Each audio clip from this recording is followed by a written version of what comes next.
कहानी है सही फैसला। रेनिल कोमल दीदी का इकलौता पुत्र है। बेहद आज्ञाकारी व लाडला।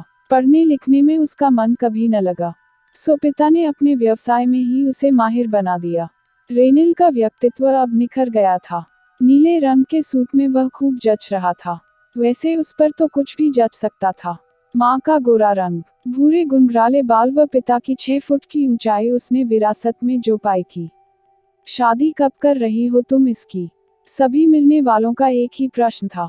हाँ कर ही दो शादी, अब तो लड़का काम पर भी लग गया है। कहो तो अपनी चचेरी बहन की ननंद से बात चलाऊं। शिल्पा कोमल दीदी के पास सरक आई। ऐसी जल्दी भी क्या है? मुझे बहू चाहिए लाखों में एक। लड़की गोरी चिट्टी तो होनी ही चाहिए। तुम्हारी बहन की ननंद का रंग तो काला है। कोमल दीदी ने मुंह बिचकाया। शिल्पा के इस अपमान से पास ही खड़ी शीतल की आंखें चमकने लगी। वह बोली, कोमल, मेरी जेठानी की लड़की है। वे लोग तुम्हारा घर भर देंगे। पूरे 25 लाख रुपए नकद देने को तैयार हैं। दीदी को यह लुभावना प्रस्ताव भी डिगा न सका। पूछा, लड़की देखने में कैसी है? पढ़ी लिखी कितनी है? सुनते ही शीतल का मुंह उतर गया। हौले से बोली, 8वीं पास है। लेकिन तुम्हें पढ़ी लिखी लड़की का क्या करना है? नौकरी थोड़े ही करवानी है। न सही नौकरी, पर 2-4 लोगों में उठने बैठने लायक तो हो। ना बाबा ना, मुझे लड़की देख परख कर ही चुननी है। ऐसे ही अनेक लुभावने प्रस्तावों को कोमल दीदी निर्ममता से पैरों तले रौंदती चली गई। कहीं लड़की का रंग आड़े जाता, कहीं कद काठी तो कहीं पढ़ाई लिखाई। कोमल दीदी को बहू चाहिए थी, सर्वगुण संपन्न, दिखने में अत्यंत रूपवती, पढ़ी लिखी, घर के कामकाज में माहिर, सिर झुकाकर सभी की आज्ञा शिरोधार्य करने वाली। रेनिल की उम्र आगे सरकती जा रही थी। दीदी की तलाश अभी भी जारी थी। एक दिन मैंने दीदी को समझाने का प्रयास किया, अब तुम लड़की जल्दी से ढूंढ लो। इस अगस्त में रेनिल 28 साल पूरे कर लेगा। अब देरी ठीक नहीं। कहाँ ढूंढ लूं? कोई अच्छी लड़की मिलती ही नहीं। लगता है हमारे यहाँ लड़कियों का अकाल पड़ गया है। किसी में कुछ नुक्स है तो किसी में कुछ। अब हमें एक ही तो बहू चाहिए। आंखों से देखते हुए मक्खी कैसे निगल ले। उत्तर में वे फट पड़ी थी। क्यों, तुम्हारी सरिता चाची की लड़की सलोनी में क्या कमी है? तुमने पिछली बार उसकी कितनी प्रशंसा की थी। वह तो बड़ी बेशर्म लड़की है। पूरे समय खी करके हंसती रही। किसी का कोई लिहाज ही नहीं। हमें बहू चाहिए, जोकर नहीं। मुझसे अब चुप न रहा गया। रेखा को तुमने चुप रहने पर नापसंद किया था। कहा था कि बहू चाहिए, पत्थर की मूर्ति नहीं। पता नहीं कैसी लड़की पसंद आएगी तुम्हें।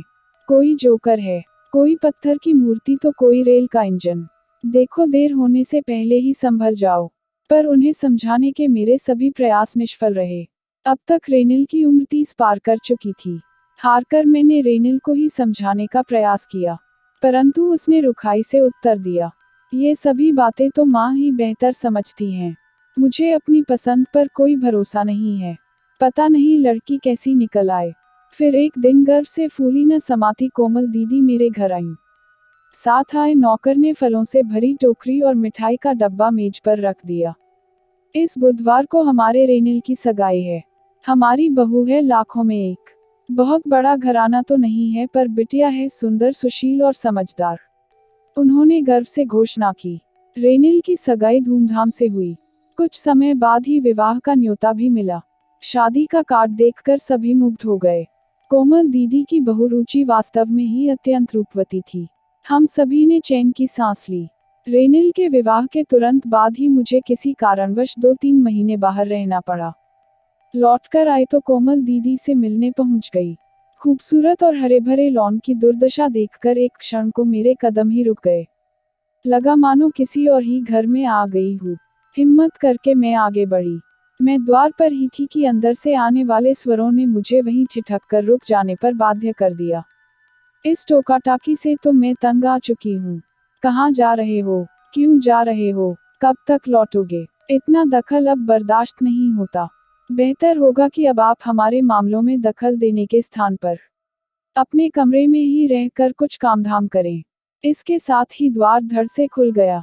पूरी तरह से आधुनिक, कटे हुए बालों को एक झटका देकर मेरी ओर देखे बिना रुचि सैंडल खटखटाती तेजी से बाहर निकल गई। निरीह गाय सी खड़ी कोमल दीदी ने मुझे देख लिया था, इसलिए भीतर जाना ही पड़ा। आओ आओ, आज बहुत दिनों के बाद आना हुआ। रुचि अभी अभी किसी जरूरी काम से बाहर गई है, नहीं तो वही तुम्हारा सत्कार करती। शायद पहचाना नहीं उसने तुम्हें। फीकी सी मुस्कान के साथ वे आवश्यकता से कुछ अधिक ही बोल गई थी। घर का हुलिया व उससे बढ़कर दीदी को देखकर चाय तो क्या, पानी पीने का भी मन न किया। वे भद्दे से रंग की एक फीकी सी साड़ी पहने थी, जिसका आंचल धूल से सने हुए कालीन पर झाड़ू लगा रहा था। माथे पर लगी सिंदूर की बिंदिया पसीने की बहती धारा के साथ नाक मुंह पर नक्शा बना रही थी। उनके हाथ में झाड़न था। दर्पण सा चमकता दीदी का घर बदला बदला लग रहा था। जगह जगह धूल की परतें, मकड़ी के जाले व बिखरे वस्त्र। इसी हॉल को सजाने में दीदी ने न जाने कितना खर्च आवश्यकता न होने पर भी किया होगा। रसोई नवीनतम उपकरणों से सजी थी। स्नानघर का तो वास्तव में जवाब ही नहीं था। इतने सारे तामझाम के बिना इस परिवार का काम ही नहीं चल पाता था। आज भी दीदी के वैभव में तो कोई कमी नहीं आई थी, पर उनकी वह शाही तबीयत कहाँ खो गई। मैंने हैरानी से पूछा, नौकर कहाँ है दीदी? तुमने यह क्या हाल बना रखा है? रामू छुट्टी पर है। वैसे रुचि को उसका किया काम पसंद भी नहीं है। कहती है 4 जनों के परिवार में नौकर का क्या काम। बड़ी समझदार लड़की है। कोमल दीदी की बातों से झूठ साफ झलक रहा था। तभी आंधी तूफान की भांति रेनिल ने प्रवेश किया। मुझे देख केवल एक फीकी सी मुस्कान उसके होंठों पर उभरी। फिर वह सोफे पर बैठ गया। माँ, रुचि तैयार है क्या? मुझे आने में थोड़ी देर हो गई, एक मीटिंग में फंस गया था। वह लापरवाही से बोला। नहीं, आपने उसे जाने ही क्यों दिया?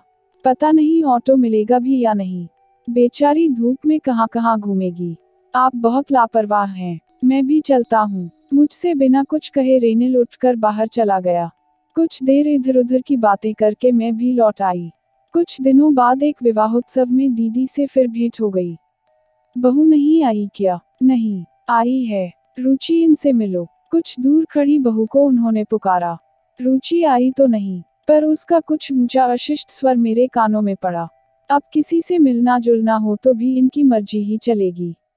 हर बात में अपनी टांग जरूर अड़ाती हैं। पता नहीं मुझे कब छुटकारा मिलेगा। दीदी का मुख अपमान से काला पड़ गया। सभी मेहमानों के समक्ष रुचि से ऐसे व्यवहार की शायद उन्हें आशा न थी। पीछे बजता गाड़ी का हॉर्न सुनकर मेरी चेतना लौट आई। 2-2.5 माह बाद किसी काम से बैंक गई थी कि अचानक एक सतरंगी आंचल ने मेरा ध्यान आकृष्ट किया। देखा तो रुचि थी। बात करने की इच्छा तो नहीं हुई, पर कोमल दीदी का हालचाल पूछने की जिज्ञासा अवश्य थी। इतने में वह स्वयं ही मेरे पास आ खड़ी हुई। दीदी कैसी हैं? मैंने पूछ ही लिया। ठीक है, हम लोग कल ही उनसे मिल कर आए हैं। कुछ देर इधर उधर की बातें कर वह चली गई। मैं सोचने लगी, मिलकर आए हैं का क्या अर्थ है? कहीं ऐसा तो नहीं कि दीदी ने वह घर ही छोड़ दिया हो। वैसे भी रुचि और रेनिल के साथ उनके संबंधों में कड़वाहट आ ही गई थी।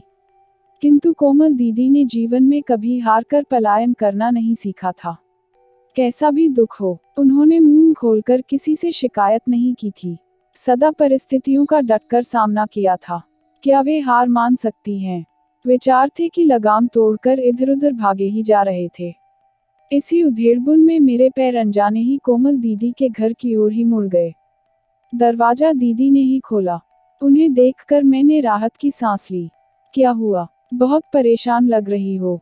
अंदर आओ। ये तो वही पुरानी वाली कोमल दीदी थी।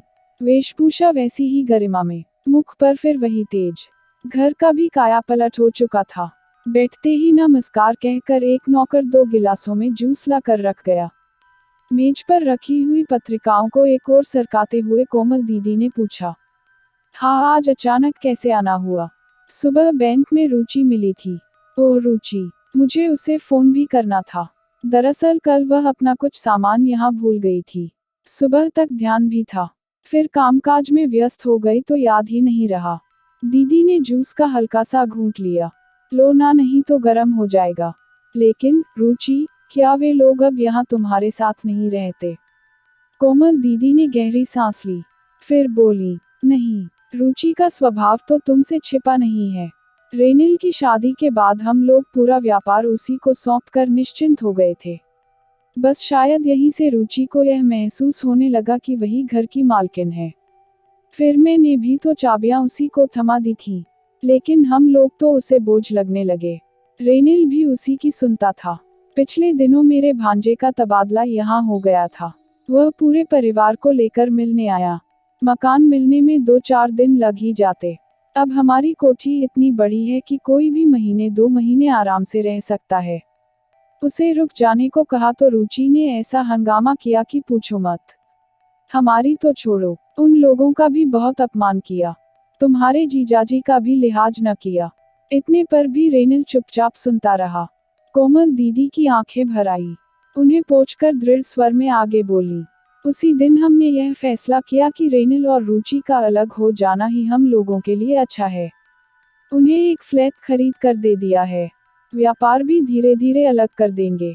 असल में रुचि को गलत फहमी ही यही थी कि रेनिल हमारा इकलौता बेटा है और उसकी जुदाई हम शायद सह नहीं पाएंगे।